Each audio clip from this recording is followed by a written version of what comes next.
Welcome back to Adapt and Thrive, a survival guide for the modern marketer. This is part 2 of our episode, 5 signs that your brand needs a repositioning. If you found yourself here for the first time, head on over to part 1 of this topic so that you can hear that part of the conversation and then come back over here to hear the rest of it with Tom and I. You're listening to Adapt and Thrive, a survival guide for the modern marketer, with hosts Tom and Kate. Your survival guide begins now. It's not supposed to be easy. It's not easy. Yeah. Not when you've got 60 competitors, and you earlier you said 6 in any one space. Well, that's if you even go. I think I said a dozen. I don't think I said 6. Six or well, roll even the tape. Yeah. But if you narrow your scope and you focus on a very specific niche, you're still going to have half a dozen, 12, whatever that number is, competitors. So you better out strategize and out market and out brand those other 11 competitors. Yep, exactly. Totally agree. Especially with Amazon these days. Like you go on Amazon and you search for like a lamp, you're going to have 50 lamps presented to you. Yeah. And like, they don't care. They'll show you 50. They're not loyal to one brand. I mean, they might be a little bit if they pay them, but not enough to get all them out of the offerings on the page.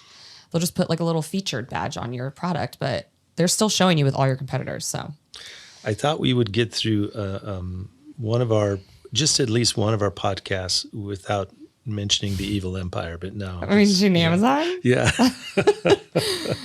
When's the last time you ordered from Amazon? Yesterday. What'd you order? I ordered a cover for my outdoor furniture.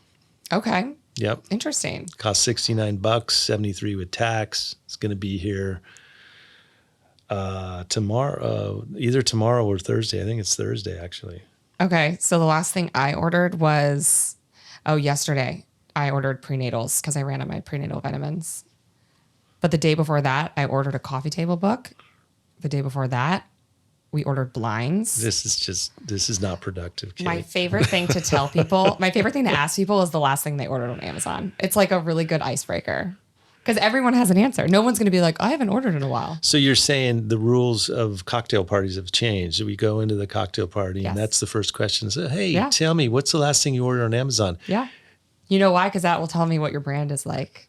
Like, okay, Tom's got outdoor furniture. It tells you a lot. What if the person came back and said, I don't order anything on Amazon and I hate Amazon? What does that say about your personal brand? That you probably vote independently. You probably have a flip phone.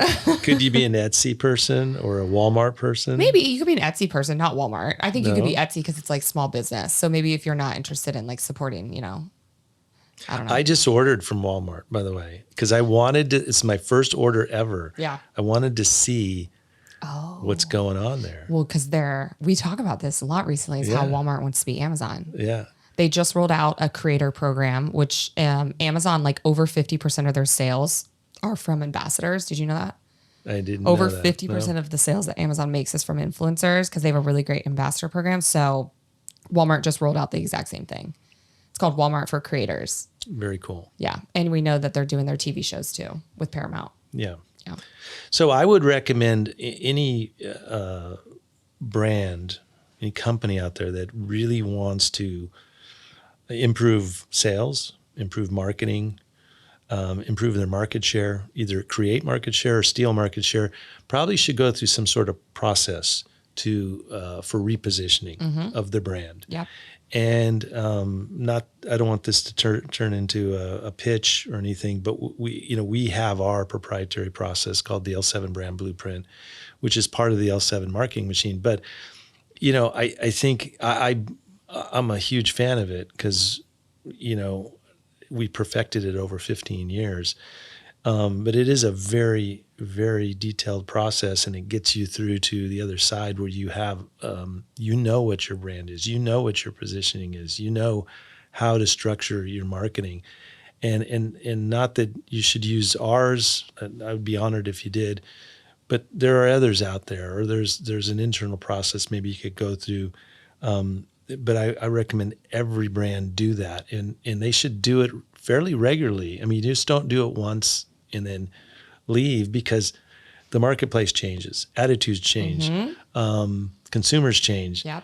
competitors change, your product will change, right? Yep. That's a very lovely segue into what we want to talk about, which is 5 signs that your brand needs a repositioning. So for the L7 creative marketing machine, that works if you're a startup, if you're a brand new brand, that works if you have been in business for 15 years. Yep. It will provide you what you really need, which is visual brand identity, brand positioning, competitor advantage, audience personas, and all of those things can change. So should we dive in to the 5 signs? 5 signs. Okay, yeah. 5 signs your brand needs a repositioning. This is what we debated about earlier because I said I wanted to call it 5 signs your brand needs a rebrand, but it's really not entire rebrand. And I argued with you and said, no, don't do that. You're gonna freak everyone out. And now we're calling it repositioning because that's really what it is, you know. Yeah. And when you say visual identity, I'm very cautious on touching somebody's visual, a brand's visual identity, a client's visual identity. But sometimes it is helpful if they update it. You know, Right. A lot of people don't know this, but one of the top brands in the world has been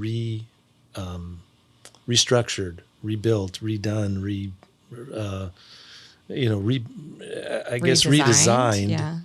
And it's not a complete redesign, 12 times. Okay. And it's Coca-Cola. Coca-Cola. In 150 years or plus, but when you look at Coke and you look Coke from the 1940s, you can tell that's Coke. It's not so they've kept that, that same essence to the brand. So a lot of times a redesign or an update to your brand doesn't mean that it changes that much. It just means it kind of, the color gets updated. Maybe the font gets tweaked a little bit. There's things like that. But, and a tagline could be introduced or a new tagline and things like that. But, I would steer clear if the brand is less than like 10 years old with a brand redesign and really work on positioning. Mm-hmm. Yeah. Yeah. All right, cool. Okay. Alrighty. So number 1, and if you're listening first and foremost, and any of these apply to you, consider a repositioning. The first one is that your industry has become saturated, which I feel like is one of the most common ones because the more and more products that pop up in your niche, the louder you have to be to stand out from them. The good thing about this problem is that it means there's demand. So people need the product. They want the product. So there is demand. If there wasn't, it wouldn't be saturated. And we were just talking about Amazon and Walmart and how they show you all of these different options because their job is to have a good user experience for the customer, which users want options, but that's not the best for the brand. So you need to reposition if your industry has become saturated. So if you started and you were one of the first 10, that's amazing. Congrats. If you're now one of 50, you have to reposition yourself because if not, there's going to be a new brand that comes in with stronger repositioning from the start that's going to steal your customers. Yeah, that's a good point. The fact that your category has been saturated is in fact a good sign. You don't want to be the lone wolf because that really indicates there's probably not a lot of calling for what your good or product or service is.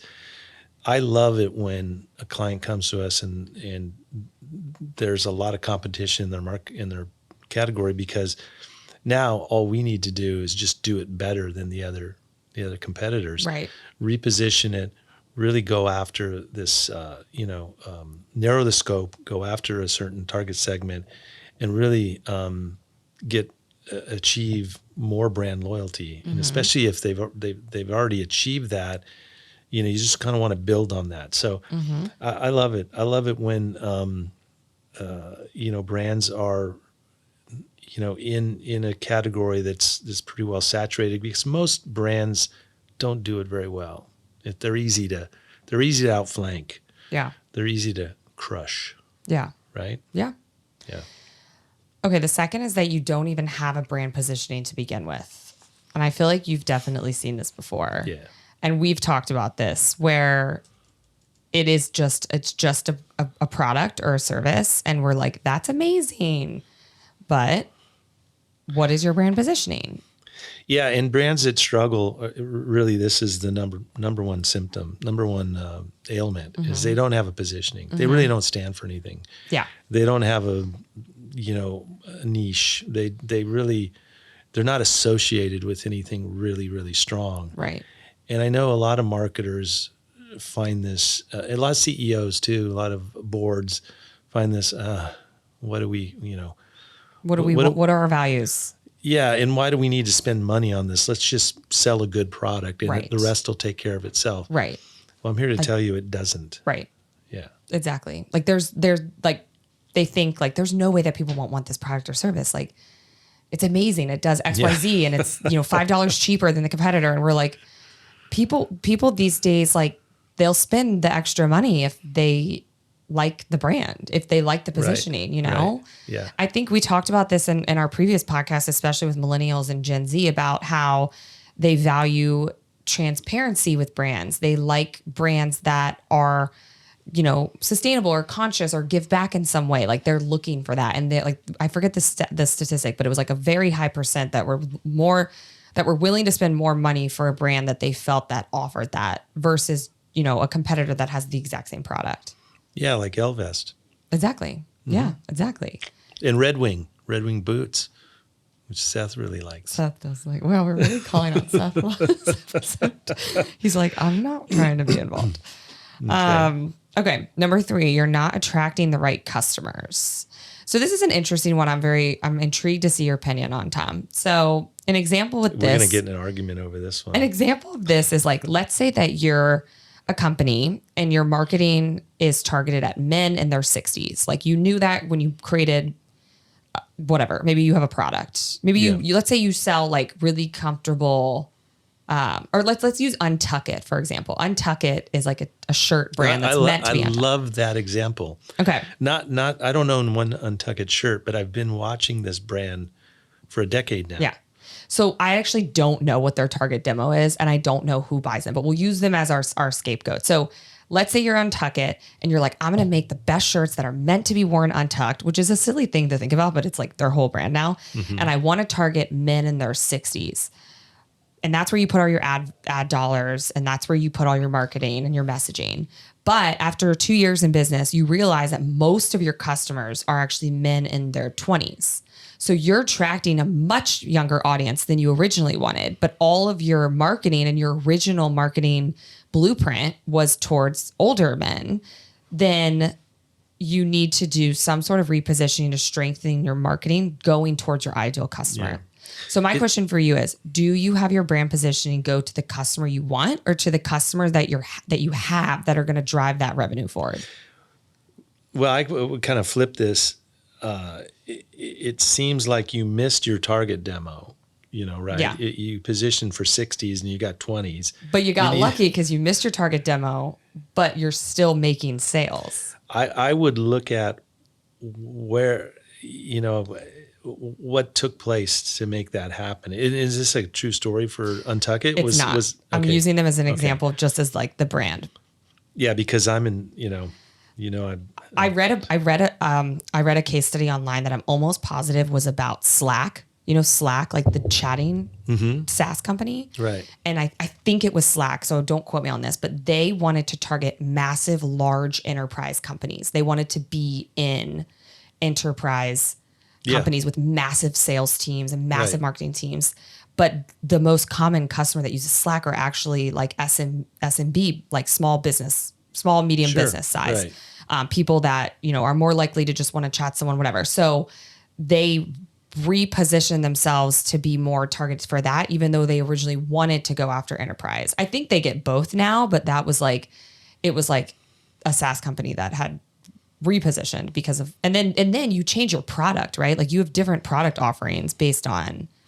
Well, so here's the thing. Here's what I would say. If you've actually appealed to a target demo that you really didn't expect. Yeah. And, you're not saying that in the one case, maybe 60-year-old men do buy Untucked shirts and 20-year-olds. I think eventually you're going to run into you're going to need to make some big decisions down the road, because if you're going to hit your sales numbers, you can bet that there are competitors waiting in the wings that are watching what you're doing. And maybe in the case of the 60s hitting the 20s, if it was a fashion brand, maybe it was just dumb luck, that these 20-year-olds love this look and feel, like Seth's shirt over here, he's got this kind of brawny man kind of look going on there. You do look like the brawny man. Yeah, the brawny man. It's a good thing. He's It's got a lumberjack. 2-day-old That's part of his brand. there.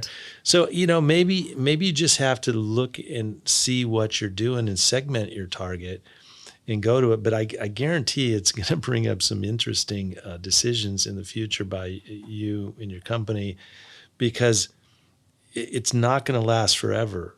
You're going to have to make some decisions, to hit your target demo. And to me, that just sounds like maybe there's not a lot of competitors in your marketplace. And that's what that tells me. Got it. Yeah. So then in that case, you'd want to reposition, which would obviously come with a redistribution of your marketing dollars, of where you're putting your marketing. Well, in Slack is a good example. I think they were first in the marketplace to doing what they were doing, or something similar. Yeah. And we used to have Slack, and I love that platform. So I think they're getting hit with competitors. Yeah. So especially with pandemic too. I feel like there were so many of that, like communication SaaS companies popped up during the pandemic because people needed to chat more. Yep, exactly. Yeah. Okay. All right, number 4. This is one of my favorite ones. Your vision or your roadmap has changed. So your target demo hasn't changed, but your product has changed, or you want your product to change. So similar though to the fact that once you start a company, your customer can change. Once you start a company, a service or a product, that can also be adjusted. So this example here is with Domino's. First off, huge Domino's fan. I got a phone call like a month ago from my local Domino's branch because they said I was one of their most loyal customers and they were looking for feedback. So I literally had a survey call with them. Interesting. Because I'm a big fan. Yeah. But, 10 years ago, I put Domino's in the same bucket as like Papa John's and Pizza Hut, where I would think it's fast, it's cheap, it's low quality, kind of tastes like cardboard, not the best. It's like what they would bring in at in elementary school for like a pizza party if you like got a good grade on something, like just easy. But that's not really what people always wanted. And they were starting to get a lot of like negative feedback. Like people were like, Domino's is gross, blah, blah, blah. Like Domino's is blah, blah, blah. So they did a brand overhaul in 2012 that was largely around changing what type of company they wanted to be. And you would think that a pizza company would be a pizza company. How can it be anything else? Well, what you're describing is classic repositioning. Yeah. They reposition from just a pizza delivery kind of company. Because they did have, prior to 2012, it was all about the delivery. And they were the ones, I believe, who had that time stamp on the delivery. And if they didn't get it there in that time, then your pizza was free. Remember that? Yeah. Well, there was a tragedy that happened because some driver was going to deliver the pizza and hit somebody because they went, well, see, like you're in a rush. Yeah. So you didn't do it for free, so you didn't deliver it for free. Yeah. And that whole thing fell in, like a house of cards. I believe it may not be Domino's that did that, but I think it was one of those, but it was all about speed delivery. Right. Now it's something different, right? It's all about quality. It's about quality. It's a little bit about speed, but they're not racing against themselves. It's more about transparency. So they developed an app. Now they're a tech company. I would literally call Domino's a tech company. Like it's a pizza company, but they repositioned. And now in my eyes, they're a tech company. They have one of the best app experiences I've ever had. They've got better than Uber. They've got this oven tracker where they literally say, it's like this blue thing where it lights up each step. They're like, your pizza's in the oven. And they give you names. They'll be like, John has just made your pizza. John is pulling your pizza out of the oven.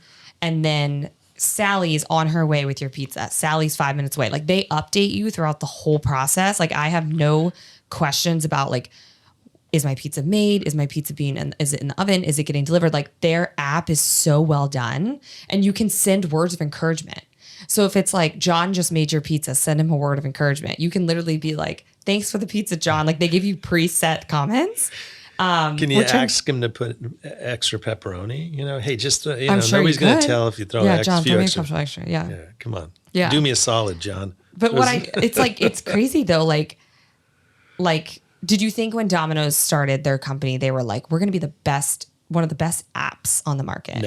No, they thought we're going to make great pizza. Right. But that didn't work because the pizza wasn't that great, and they were dealing with Papa John's and Pizza Hut. And now they're one of the best. And I guarantee you that Papa John's probably kicks themselves in the foot that Domino's did this, and they can't keep up. Like they cannot keep. Like when's the last time you ordered Papa John's? Well, I haven't ordered pizza by app or phone for quite a long time, but I guess the key question for me would be, did their pizza improve? Their pizza improved. Yes, their pizza's a lot better. Okay. So that was also a big part of it. Okay. So they know that the quality wasn't there. So they decided, okay, we're going to make our pizza better. And on top of that, we're going to have this new amazing app that gives all this visibility and transparency and this great service and all that stuff. So yes, they did. But they kept their prices low, which is crazy because you would think something would have to give whenever we talk about, what is it? Cost. Better, faster, cheaper. No, it's quality, service, price. Yes, quality, service, price. So what is it with Domino's? So with quality, that means the pizza gets there hot. Yeah, it's better tasting, and it's quality, service, price. Which for our listeners, we believe you can never be all three as a brand. So you have to choose. You can be 2 out of 3, but you can't be all 3. Better to be 1. But in the case of Domino's, what would you? It's definitely not price. I can have a feeling already, right? So is it service would cheap. be? It is pretty cheap though. Oh, it is. Kind of. I mean, I guess it's not as cheap as it used to be. Like one pizza for delivery with delivery fee and all that's probably like $30. So I guess that's expensive. Well, all that stuff in the app would be categorized as service. The app itself, and John's delivering it, and Sarah's making service. it. I would say service. So service is all about service for them. I think so. I think the app is what made it service. I think if they didn't do the app and they just changed their recipe, maybe I don't know if quality, because like I don't know. I mean, service. It's good pizza. Right doesn't blow my mind. Yeah, I think it's service. Yeah. Interesting. All right. Well, good for them. So if your vision or your roadmap has changed for your product or your QSP, then reposition. You have to do it. Yeah, and sometimes, brands under a certain brand umbrella, they'll come out with more services, more products, and sometimes those can change the dynamics. I would recommend that each one of those services or products get branded differently, right? And I'm trying to think of a good example. Well, I mean, the car industry does it really well. I mean, an entry level Lexus is much different than the most expensive Lexus you can buy, right? It's a different brand, right? So I think, when you start thinking about changing your product or updating it, I think nobody's done it better than iPhone. You're up to the iPhone. What are you now? The 14 or something? Well, I got the first iPhone in 2008, and it's crazy. It's only been around 14 years, but they're not coming out with. There's not. There might be different models of the same iPhone, but they're virtually the same. You're not coming out with a whole bunch of different, products there. It's still an iPhone, and they still call it an iPhone. It's just the model has changed. So I think, your positioning should be consistent for your group of product offerings. Yeah. Yeah, I agree. Okay. Cool. Okay, last one. This one seems like an obvious one about when you need to reposition. Your sales are decreasing or low. Your Why don't you sales, go your ahead and sales say it? suck. Your Yeah. sales suck.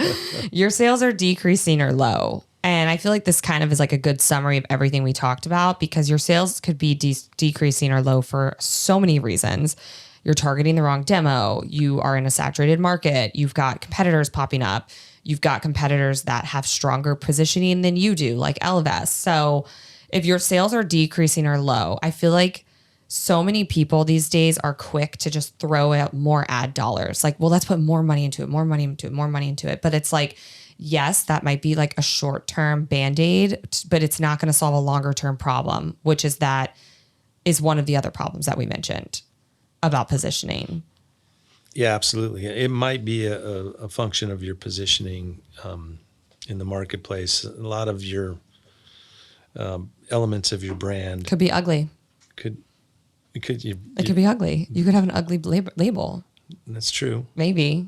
Yeah, we've seen that. Yeah. Right? There's all sorts of things. Yeah. Well, in sometimes it is good to do a complete brand overhaul, right? If the marketplace has gotten away from you, and maybe you have good distribution, you have good good inroads into the market, you have a great product, you have great supply chain, all those things, and maybe you just were kind of surviving on being first in, and you just didn't really put the time and effort and expertise behind your brand, and now the market's gotten away from you. We see that from time to time. Then it's really good to go in and really relook at the market and the brand and your positioning, and really it's one of the hardest things for companies to do, though. But if they can do it successfully, it can pay huge dividends for them. Yeah. I think it's hard because like the last thing you want to do when your sales are low is spend the money and the time that it takes to do a successful brand overhaul. Yeah.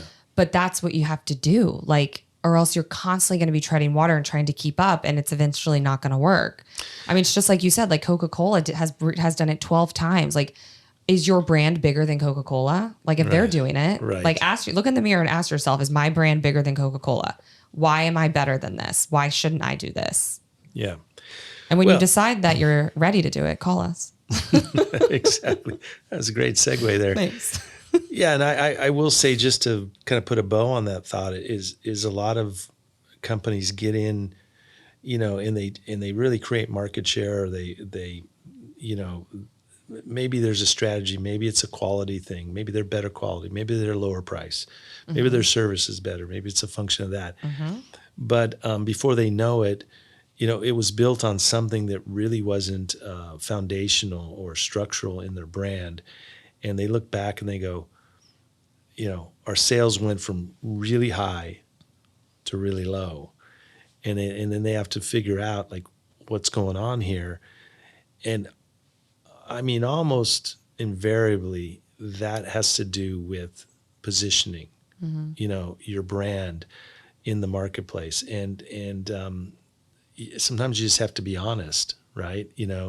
That maybe the competition's just doing a better job than you. Yeah. And so you have to really restructure the brand and reposition the brand and go at it again and try and gain back some of that market share you lost. Yeah. So. And you will. I mean, you will. Like it's exactly what Domino's did. Like people were like, that pizza sucks. It tastes like cardboard.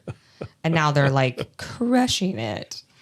They're calling me for feedback. It's funny because, maybe it's, I don't know. I haven't had a Domino pizza in a while, but that app seems so cool. I'm going to order one right now. Yeah. I'm starving. I'd like to test it out. Maybe the app just makes it taste better. that experience, knowing that Sarah pulled it out of the oven and John's delivering it. True. Maybe you're going, these are people. Yes. I wouldn't tell them. It's not frozen. They're not pulling it out of a freezer and popping it in the oven. Yeah. It's handmade with love. Yeah. So I would have loved to have been on a fly on the wall on that repositioning, but you would never go to your friend's house and eat their food and tell them their cooking sucks. Right. You'd give them compliments. Well, that's literally what you can do. It literally goes, John just pulled your pizza out of the oven. Send him a word of encouragement. And I'm there on my couch, used to be drinking my wine, just, hey, John, keep it up. Really looking forward to it. John. Wow, that's interesting. Yeah. Maybe it's a perception. So, yeah. Totally. Well, it works. Love it. Alrighty. Cool. Well, hopefully we left you having something to think about. Don't be sad if you are leaving this realizing you need to reposition. It's not a bad thing. It's a good thing. And it can be very, very prosperous if you're willing to put in the time to do it. So hopefully we inspired you. Good words of encouragement, Kate. Thank you, Tom. I don't have nothing to add to that. Won't argue with it a bit. So good stuff. Alrighty. Well, in that case, thank you for listening to this episode of Adapt and Thrive, a survival guide for the modern marketer. I am Kate Peters. And I'm Tom Gallego. And we'll catch you guys next time. Thank Bye. you. Thanks for listening to this episode of Adapt and Thrive, a survival guide for the modern marketer. If you liked what you've heard, subscribe and drop a comment on what topics you'd like to hear in future episodes. Good luck out there, marketers. Until next time.